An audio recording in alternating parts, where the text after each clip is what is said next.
Good job, chat. We did it. We beat God of War 2.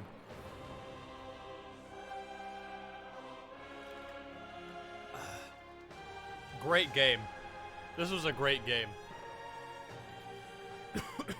I'll go ahead and give my my thoughts on the game, as is tradition during the credits. So, first of all, story. I think the plot is pretty secondary to everything else, but it was a good enough plot. You know, it has some time travel, which is always iffy. But, yeah. Story, it's serviceable. It's good. It's nothing like, wow, I'll remember this plot for ages to come. But, it was pretty good for what it was. I think the writing and the voice acting was actually really good. I really like the voice acting in this game. They have great talent for this game, and the writing was good too. Not cheesy or anything. Yeah, the writing is good. The voice acting was good. The character design is pretty cool. A little bit more nudity than I expected, but I mean, I guess that's what it said on the tin. So the visuals are really good. I think this is one of the better looking games on PlayStation 2, and I played a lot of PS2 games. This is one of the best looking. Like the environments, the skyboxes, the cutscenes, very good. The particle effects were very nice. Sound design too was great. Everything was very punchy, very satisfying to land. The music is good. I like the music, but it's not memorable music. It's not music I'd listen to like on my own time, like on SoundCloud or something. And it's not really anything that I remember. Like, I'm not gonna be humming any of this music right to myself. But for the setting, it works. It's very, very good music. I mean, it kind of blends into the background, but I mean, that's kind of what you like. I will remember this music though, the title theme. Mostly because I have this playing a few, like 10 minutes before the stream starts, and it sort of is ingrained in my head. But, there's a good main theme. The main thing that's important is the gameplay, right? Did I like the gameplay? Yes, I did. I liked it a lot. This game is very fun to play. All your attacks have a lot of weight to them. You feel like you're really slicing into people, like taking chunks out of people. And that's what you want from a game that's this violent and, you know, called God of War. This is a very good hack and slash. Would I say that I like it better than Devil May Cry 3, which is the only other hack and slash game I've played? Well, I haven't played Devil May Cry in a while, but I think I would put this over Devil May Cry personally. All of the upgrades were well paced, like the red orbs. You got orbs at a good pace. There was they divvied out new abilities and weapons to you in a way that, like, you got to actually experiment with the new one that you got for a while until you got a new one, which I appreciate. And it felt like all of the combos and all of the buttons had merit, let's say. They all had merit because they all filled a specific purpose. I felt like, you know, I had to really think about what option I was using. Should I parry here? Should I use the hammer here? You know, should I do a spin attack or a jump attack? Should I roll or should I jump? You know, and that's what you want, right? You want all of your choices to have impact and make sense, have consequences. And I felt that that was true here. Everything is responsive too. You know, it's very snappy gameplay. The roll is like frame 1 probably. The puzzles. I have a love-hate relationship with the puzzles in this game. On one hand, they're well-made puzzles because they, you know, they were able to get me to think about it, you know, for a considerable amount of time in some cases. On the other hand,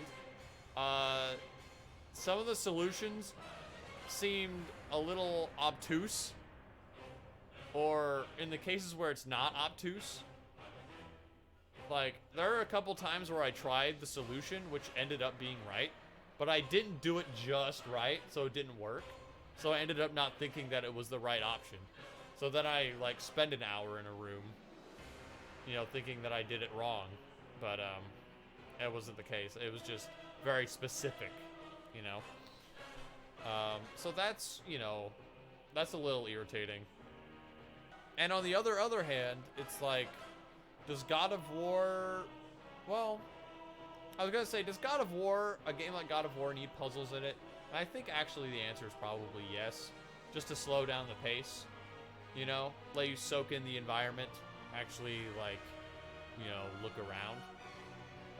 In a game like a high action game, you do sort of need a breather, so I appreciate the existence of the puzzles.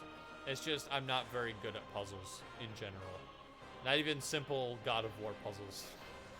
And speaking of breaks, the extra like mini game sections, there's only a couple actually. The only really like different gameplay style that was in the game was the flying on the what was it? Was it a Pegasus or was it a Griffin? Where we were flying to the island, and that was pretty fun.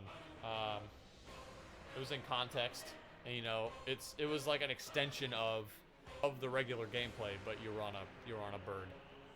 The other gameplay style is quick time events, which I mean, I don't really. Okay, quick time events in combat are fine, because you trigger them at your own discretion, but quick time events in cutscenes are just kind of cheap, right? Because you're watching a cutscene, and you can't even like enjoy the cutscene. If you enjoy the cutscene, then you're not ready for the quick time event. But if you're always ready for a quick time event, you can't enjoy the cutscene. You know what I mean? So, I don't know, kind of lame. And you saw, like, at that very end part with that last QTE, I had to do that a couple of times because I just couldn't do it right. But I mean, that's on me. But yeah, QTEs, I could take them or leave them. All right, Fireball statue was just sort of a confusing piece of level design, because you get done with the section, and then it opens up. That area opens up, and it shows you specifically that Fireball statue. And you can't do anything with it until, like, a whole level later when you get the reflect. So I ended up just dying over and over again, trying to get past that statue, and I couldn't. You know, even though it implied that I could do something with that. So, I mean, that's kind of an L in the level design department. It's just not communicated clearly. The rest of the game design was pretty good. I guess I didn't mention the level design itself. I mean, the level design, I like the level design. You know, it's got a healthy amount of just, like, enemy, like, fight arenas and platforming. And the platforming is not bad. Especially when you get the glide. It becomes a lot more fun to platform around. And it's used sparingly, thank God. The level design was fun to traverse, you know. Obviously, it ties into the great visuals of the game. It didn't feel like I was just walking in a straight line from fight to fight. You know, there were things to do. There were puzzles in there. Camera angles, I didn't really have a problem with the camera. The camera was fine in this game. I mean, actually, you don't control the camera in this game at all. It gives you the camera. I don't think there was a single instance where I had a poor camera angle. It did a pretty good job there. I guess the heads-up display is fine. The menu's cool. I don't really factor those into any of my review or whatever. But, you know, cover all my bases. So what would be my overall score? If I had to give it an arbitrary score, I would give God of War 2 a very good game out of 10. If you need a number, I'd say that this game is an 8 out of 10. That's a high 8. High 8 out of 10. Very fun to play. Very good. There are some parts, like the QTEs and some of the puzzles in their obscurity that kind of, you know, are annoying. Actually, you know what? Should I mean, the score is arbitrary anyway. What's really important is that I thought it was fun to play, and I would recommend it to anybody that likes hack and slash games, or I would recommend it to somebody who's never played a hack and slash game before, because this is an excellent example of one. How does it hold up to Gun Bros 2? I haven't had to think about Gun Bros 2 in a long time, but I'd say God of War 2 is better than Gun Bros 2. Although it's kind of apples to oranges, to be honest. So, my final verdict for God of War 2 is big recommend. Play God of War 2 if you like action games, or if you like hack and slash games, or if you want to like either of those things. So, pretty good, pretty good.